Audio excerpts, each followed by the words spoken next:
So we've been looking at how we can start to really drill down to just the reactive particles that are participating in a change in the reaction. We call that our net ionic equations. A couple things to keep in mind when we're writing our net ionic equations. If it's an ionic species in solution, it is aqueous. It's going to dissociate into its resulting ions that then can start to form a reaction. If it is a covalently bonded molecule, we don't split it apart. If it's a solid or a liquid or a pure gas, we don't split it apart. Those are all locked up together and are leaving our reactive system. But the ones we need to talk about today are specifically when we start to write our net ionic equations for our acid base reactions. And we know an acid, anything that's got an H out in front, our bases have those hydroxide attached. And so when we think about an acid plus base, we know we're going to make water and a salt. We've seen these before, but the question becomes, which ones are actually doing the reacting and which ones are just floating around as spectators?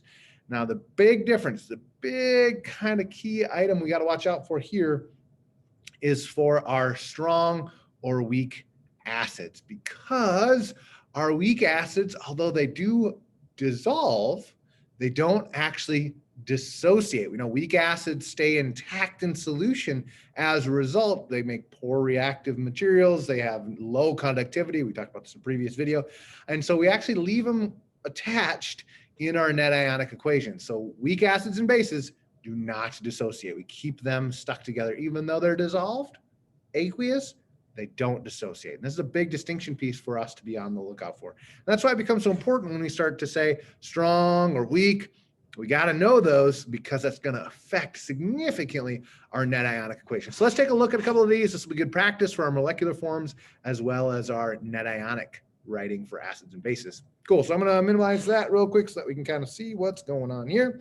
Otherwise, we get that weird picture. So cool. Let's start just by writing our formulas for our kind of sample reaction here for A. Strontium we know is Sr on the periodic table. It's an alkaline earth metal, so it's going to be a 2+ charge. Hydroxide is our OH minus. That's a 1 minus.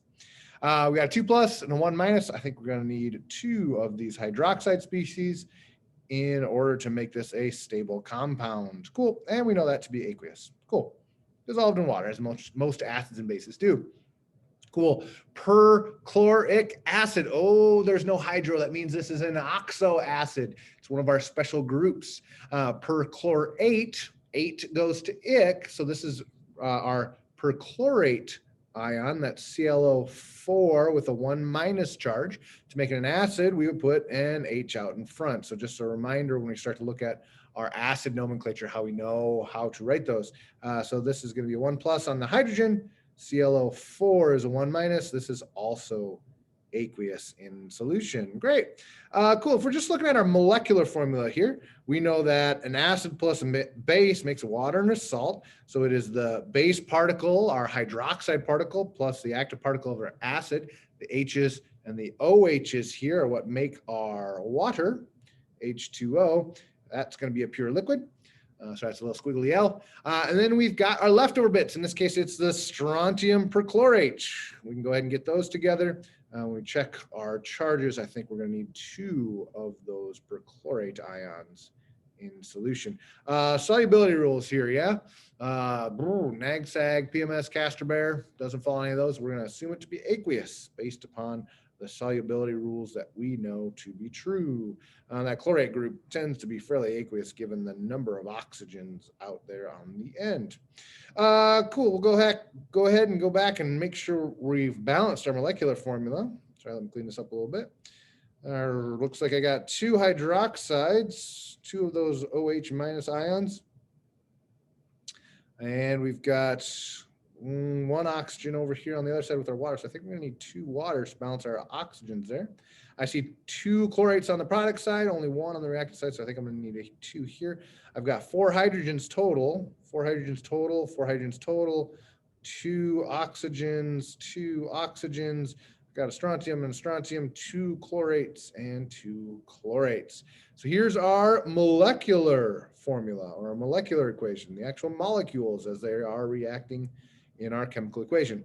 Now the question becomes, which particles actually split apart and which ones do not? And so here's where it becomes really important to be able to identify our strong and our weak acids. So for our strontium hydroxide, we know group 1 Castrobare, CaSrNBa, those are strong. So this is a strong acid. Perchloric acid, also a strong acid. Oh, I'm sorry, that's a base. That's a strong base. I misspoke there. These are both strong, which means when we put them into solution, they dissociate completely. Oh, speaking of completely, let's do our complete net ionics. We're going to split these apart. We got our Sr2 plus and 2 of those OH minus ions floating around in solution. Technically, these would both be aqueous, but for sake of readability, I'm leaving that off today. We're going to have 2 H plus ions from the acid and 2 of those perchlorate ions floating around in solution. Just a reminder, make sure you've got charges here because that becomes important when we're looking at our balanced net ionic. Our waters are pure liquid, so they stay stuck together. We're going to have 2 water molecules covalently bonded and stuck together. And then we've got our strontium ion that's floating around, aqueous, right? And 2 of those chlorates, ClO4 minus. Cool. So here's our complete net ionic. Now we can get rid of our spectator ions. So for our spectators, it looks like I've got some perchlorates floating around. I've got some strontiums floating around. They're floating before, they're floating after. As a result, they're not really changing. So it looks like in terms of our actual particles that are changing, we've got some hydroxides reacting with some hydrogen ions to form some waters. I'm going to go ahead and add my state symbols back in here. I'm going to double check my balance. Ooh, I see something here. Here we got 2 positives and 2 negatives. So if we're thinking about our charges on the reactant side, we got 2 negatives, 2 positives for a net neutral on the left-hand side, and we got a net neutral on the right-hand side. Now you might notice that all of these have a coefficient of 2. So really, if we're thinking about the actual particles as they are colliding in our balanced chemical equations, we can reduce these down to 1, 1, and 1, because really it would be uni collisions or unimolecular collisions. Don't worry about that term. It would be one of each of these particles making one water. We wouldn't really have double for our net ionic. We would reduce that down. Cool. So that's a real good example. If we've got a strong acid and a strong base, you know there's going to be some anomalies here. Cool. Let's take a look at our second example here. We got magnesium, which is a 2 plus. Hydroxide is OH minus. We're going to need 2 of those hydroxides to be stable. That's aqueous in solution. All right, now we can go ahead and write our acid. Sulfuric acid, sulfuric, ic goes to 8. Sulfate is SO4 2 minus. To make that a stable acid, we're going to need 2 of those hydrogens out in front. That is aqueous. Cool. The question becomes strong or weak? Strong or weak? Magnesium hydroxide. That's a base not with group 1 or Castrobare. So this is a weak base. Sulfuric acid is a strong acid. Cool. We'll come back here in just a second to see how that affects our net ionic. Let's start though by getting our balanced chemical equation. We got our acids and our bases. They're going to make water and a salt. Looks like our leftover bits here are the magnesium and the sulfate, SO4. And that is also going to be aqueous for our magnesium and our sulfate. Sulfate, right? Sag sulfate is always soluble except with PMS and Castrobare. Okay, cool. So this is going to be aqueous in solution. Double check my balance here. I see 2 oxygens in my hydroxide, so I think I'm going to need 2 on my water molecules. Awesome. Here is our molecular equation. Let me clean it up a little bit so we got room for our next one. Cool. Now we can look at our strong and our weak and see what that does in terms of our ion dissociation. So for our complete, weak bases, we don't split apart. They got strong bonds and they stay stuck together. So even though it's dissolved into the solution, we leave it as its whole particle, doesn't split apart. Our acid, however, does. We got 2 H plus ions here for our strong acid. Ooh, could get a little tight. SO4 2 minus. We split those apart. Water molecule, covalently bonded, stays together. And we got our aqueous magnesium sulfate. Go ahead and split those apart. Ooh, it's going to be close. And see if I can get in there.